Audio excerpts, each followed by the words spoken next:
Hello and welcome my dear friends and my students. I am John Rizvi here again. I'm going to start my lesson number 5.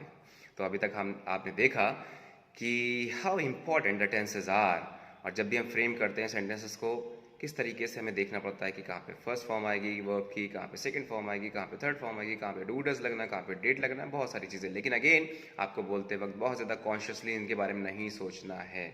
इस starting में मुझे पता है कि आपको time लगेगा, लेकिन जैसे आप धीरे धीरे प्रैक्टिस करते जाओगे तो आपको ये नहीं देखना पड़ेगा, नहीं सोचना पड़ेगा कि हम इसमें डू लगाएं, डज लगाएं, डिड लगाएं, हैज़ हैव लगाएं और हैज़ हैव के साथ कौन सी फॉर्म लगाएं, ये कुछ भी आपको सोचना नहीं पड़ेगा। लेकिन पहले आपको थोड़ा सा तैयारी करनी पड़ेगी।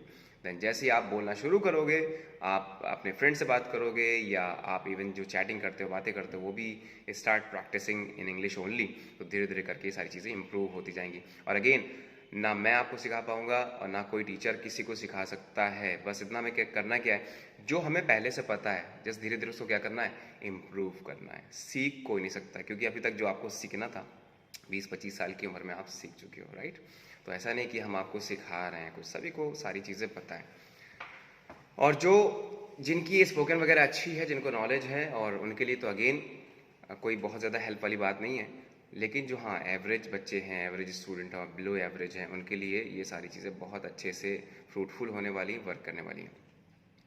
तो जब भी हम इंडेफिनिट की बात करेंगे तो हमेशा वर्ब की फर्स्ट फॉर्म का यूज़ करेंगे एक्सेप्ट फॉर पास्ट इंडेफिनिट, क्योंकि पास्ट इंडेफिनिट के अफर्मेटिव सेंटेंस में वर्ब की सेकंड फॉर्म का यूज़ करते हैं। तो आप पूछ रहे होंगे, सोच रहे होंगे कि सर वर्ब की फॉर्म्स कितनी होती है। वैसे तो 3 होती हैं, लेकिन एक और 2 और हम लोग एडिशनल कर देते हैं, जिसको हम लोग फोर्थ फॉर्म और फिफ्थ फॉर्म भी बोल देते हैं। तो फोर्थ फॉर्म तो पता ही होगा आपको, आईएनजी फॉर्म को हम लोग फोर्थ फॉर्म बोलते हैं। और फिफ्थ फॉर्म क्या कहलाती है, जब हम प्रेजेंट इंडेफिनिट की बात करते हैं, in case of the subject is singular, we have to add s और e s to the main verb.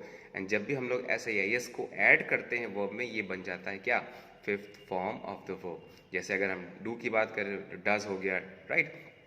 गो की बात करें, गोज हो गया, तो एक कैसी फॉर्म, या सिट हो गया, सिट्स हो गया इसका, तो एक ऐसी फॉर्म बन जाती है, ये फिफ्थ फॉर्म बन जाती है, राइट। तो एक तरीका है समझने का चीज़ों को। तो इंडेफिनिट होगा, हमेशा वर्ब की फर्स्ट फॉर्म को आपको यूज़ करना है। जब डू डज या डिड लग जाएगा तो आपको हमेशा फर्स्ट फॉर्म का यूज़ करना है। विल हो, शैल हो, हमेशा अगेन आपको first form of the verb का यूज़ करना है। हाँ, अफर्मेटिव सेंटेंस में थोड़ा सा ध्यान देना है कि I went to the school yesterday, तो अब यहाँ पर आपको वेंट का यूज़ करना, आपको गो का यूज़ नहीं करना, क्योंकि सेंटेंस में क्या लगा, यस्टरडे, यानी कि बात पास्ट इंडेफिनिट की हो रही, राइट। समझ गए इतनी बात।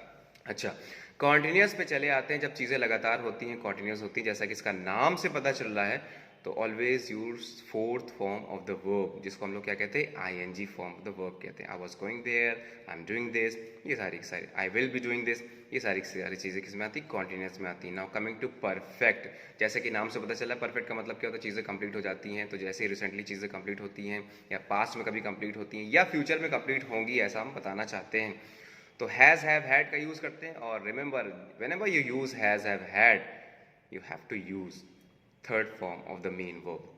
कोई भी परफेक्ट हो, कैसा भी परफेक्ट हो, हमेशा वर्ब की थर्ड फॉर्म का आपको यूज़ करना है। Then again talking about perfect continuous, ये जैसे कि नाम से पता चल रहा है, परफेक्ट का कॉन्टिन्यूस के साथ क्या है, यहाँ पे मैचअप है।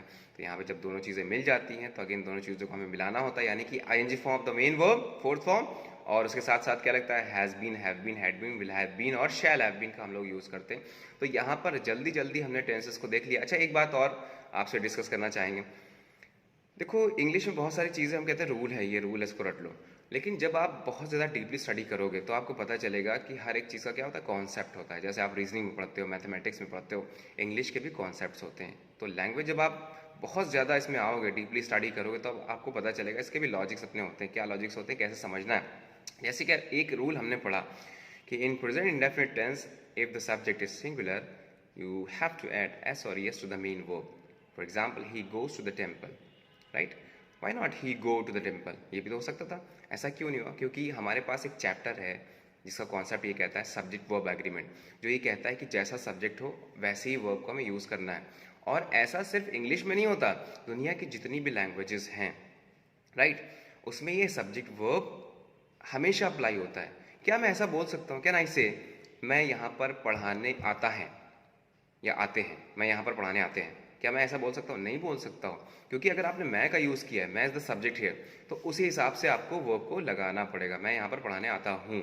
और अगर आपने सब्जेक्ट एज अ सब्जेक्ट आपने यहाँ पे वी का यूज़ किया, तो हम यहाँ पर बैठे हैं कहना पड़ेगा। हम यहाँ पर बैठा हूँ नहीं कहोगे, राइट? तो गलत हो जाएगा। तो ये हर एक सब्जेक्ट में होता है, हर एक लैंग्वेज में होता है सब्जेक्ट वर्ब एग्रीमेंट। जैसा सब्जेक्ट है वैसे ही वर्ब को हमें यूज़ करना होता है। तो होता क्या है, जो वर्ब होती है वो पहले से क्या होती है? प्लूरल होती है। जैसे आपने कहा गो, तो ये जो वर्ब होगी पहले से क्या होगी? प्लूरल होगी। दैट इज वाई वी से दे गो। दे कैसा सब्जेक्ट है? प्लूरल। तो वर्ब भी कैसी होनी चाहिए? प्लूरल। जैसा सब्जेक्ट वैसे ही वर्ब होनी चाहिए। तो दे गो कह दिया। अब जैसे अगर हम ही की बात करें, ही गोज और गो, तो ही कैसा सब्जेक्ट है? सिंगुलर है। तो वर्ब कैसी होनी चाहिए? सिंगुलर। वर्ब पहले से क्या होती है? गो पहले से क्या होगा? प्लूरल। तो इसका सिंगुलर कैसे बनाएंगे? ऐसे यस लगाकर, यानी कि नाउन के जस्ट अपोजिट होती है वर्ब। तो आज के लिए इतना काफ़ी है। उम्मीद है बहुत सारी चीज़ें समझ में आएंगी। जब तक आप प्रैक्टिस करते रहे, प्रैक्टिस कभी मत छोड़िए। आपको अपने आप को धीरे धीरे इंप्रूव करना है। तो मिलेंगे अगले लेक्चर में।